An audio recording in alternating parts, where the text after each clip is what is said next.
Bismillahirrahmanirrahim. Assalamualaikum warahmatullahi wabarakatuh. Yang terhormat Mistika Febriani, MPD, selaku dosen pengampu mata kuliah Teknik-Teknik Konseling, serta teman-teman kelas D yang saya banggakan. Puji syukur marilah kita panjatkan kepada Allah Subhanahu wa Ta'ala karena telah memberikan rahmat kesehatan dan keselamatan sehingga kita dapat berkumpul di Zoom meeting dengan sehat walafiat. Baiklah, saya Dinda Mardiana Suci selaku moderator akan membimbing jalannya diskusi pada kesempatan yang berbahagia ini. Sebelumnya, izinkan saya memperkenalkan anggota kelompok. Yang pertama, saya sendiri Dinda Mardiana Suci dan ditemani oleh rekan saya Vivi Nurmaidah. Baiklah, topik yang akan kita bicarakan yaitu mengenai pendekatan kognitif behavior therapy. Langsung saja penyajian materi akan disampaikan oleh rekan saya Vivi Nurmaidah. Pada Vivi Nurmaidah dipersilakan.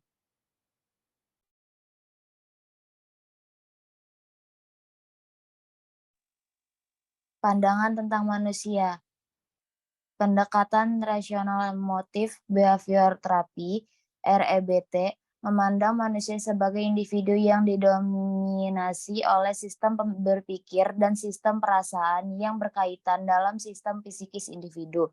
Secara khusus, pendekatan rasional motif behavior therapy (REBT) berasumsi bahwa individu memiliki karakteristik sebagai berikut. Yang pertama, individu memiliki potensi yang unik untuk berpikir rasional dan irasional. Yang kedua, pikiran irasional berasal dari proses belajar yang irasional yang didapat dari orang tua dan budidayanya. Yang ketiga, manusia adalah makhluk verbal dan berpikir melalui simbol dan bahasa. Dengan demikian, gangguan emosi yang dialami individu disebabkan oleh verbalisasi ide dan pemikiran irasional. Yang keempat, gangguan emosional yang disebabkan oleh verbalisasi diri yang terus-menerus dan persepsi serta sikap terhadap kejadian merupakan akar permasalahan, bukan karena kejadian itu sendiri.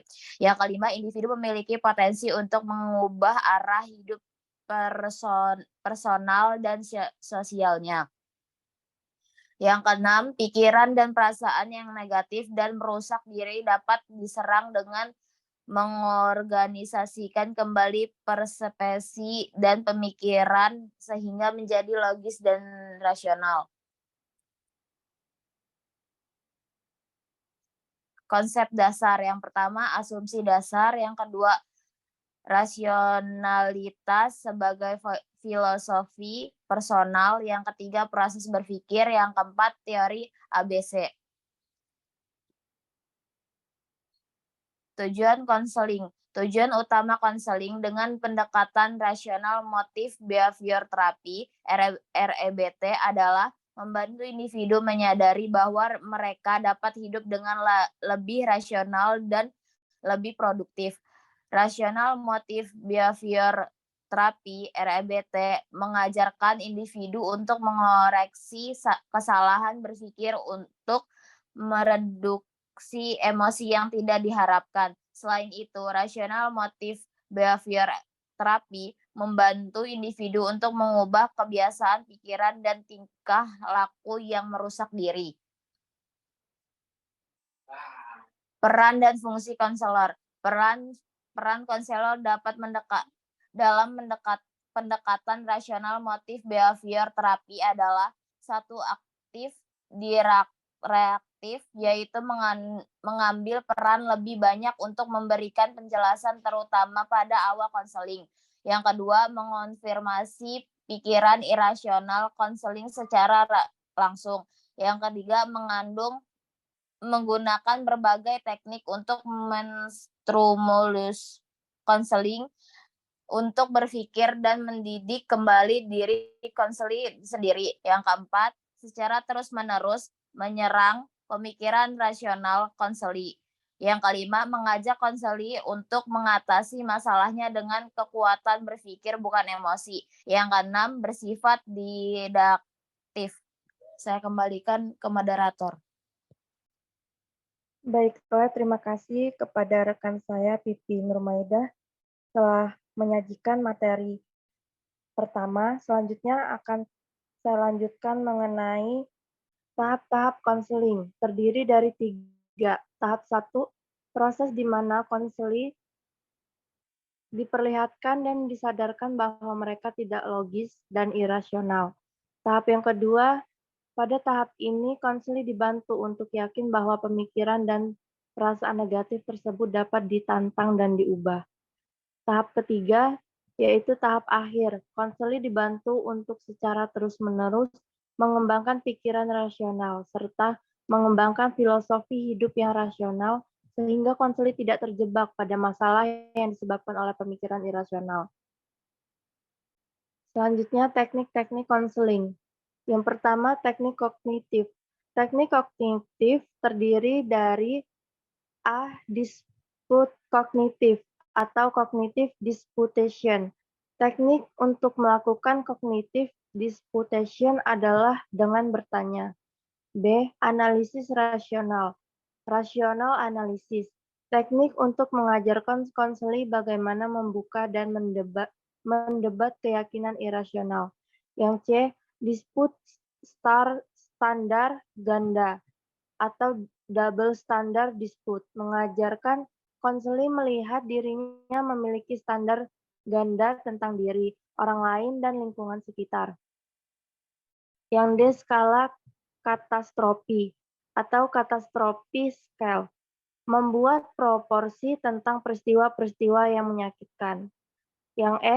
Devil's advocate atau rational role reversal, yaitu meminta konseli untuk memainkan peran yang memiliki keyakinan rasional, sementara konselor memainkan peran menjadi konseli yang irasional.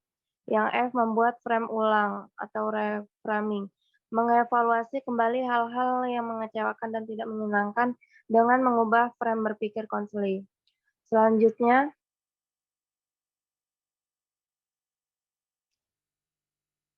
teknik imagery terdiri dari dispute imajinasi atau imaginational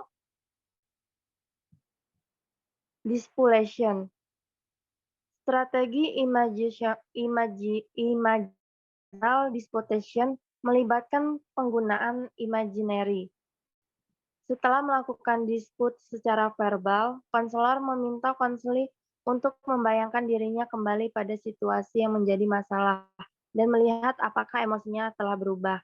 Yang B. Kartu kontrol emosional atau The Emotional Control Card ICC, yaitu alat yang dapat membantu konseli menguatkan dan memperluas praktek rasional emotive behavior therapy atau RABT. Yang C. Proyeksi waktu atau time projection, meminta konseli untuk memvisualisasikan kejadian yang tidak menyenangkan. Ketika kejadian itu terjadi, setelah itu membayangkan seminggu kemudian, sebulan kemudian, 6 bulan kemudian, setahun kemudian, dan seterusnya. Yang D. Teknik melebih-lebihkan atau the blow-up technique, yaitu variasi dari teknik worst case imagery, meminta konseli membayangkan kejadian yang menyakitkan atau kejadian yang menakutkan, kemudian melebih-lebihkannya sampai pada taraf yang paling tinggi. Selanjutnya,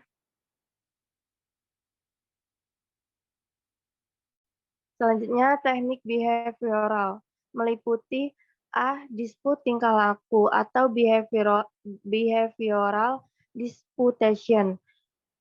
Behavioral dispute atau risk-taking, yaitu memberi kesempatan kepada konseli untuk mengalami kejadian yang menyebabkannya berpikir irasional dan melawan keyakinannya tersebut. B. Bermain peran atau role-playing. Dengan bantuan konselor, konseli melakukan role-play tingkah laku baru yang sesuai dengan keyakinan yang irasional. Yang C. Peran rasional terbalik atau rational role reversal, yaitu meminta konseli untuk memainkan peran yang memiliki keyakinan rasional, sementara konselor memainkan peran menjadi konseli yang irasional. Yang D. Pengalaman langsung atau exposure, Konseli secara sengaja memasuki situasi yang menakutkan. Yang menyerang rasa malu atau Cerny attacking, melakukan konfrontasi terhadap ketakutan untuk malu dengan secara sengaja bertingkah laku yang melakukan dan mengundang ketidaksetujuan lingkungan sekitar. Yang pekerjaan rumah atau homework assignment. Selain melakukan disputation secara verbal, rasional emotive behavior therapy atau RAIBT juga menggunakan homework assignment atau pekerjaan rumah yang dapat digunakan sebagai self-help work. Baiklah, demikian penyajian materi dari kelompok 12. Jika ada yang ingin ditanyakan, silakan komen di link YouTube kelas BKPID. Sekian presentasi yang dapat kami sampaikan. Apabila ada salah kata, mohon dimaafkan. Kepada Allah, mohon ampun. Wabillahi taufiq wal hidayah. Wassalamualaikum warahmatullahi wabarakatuh.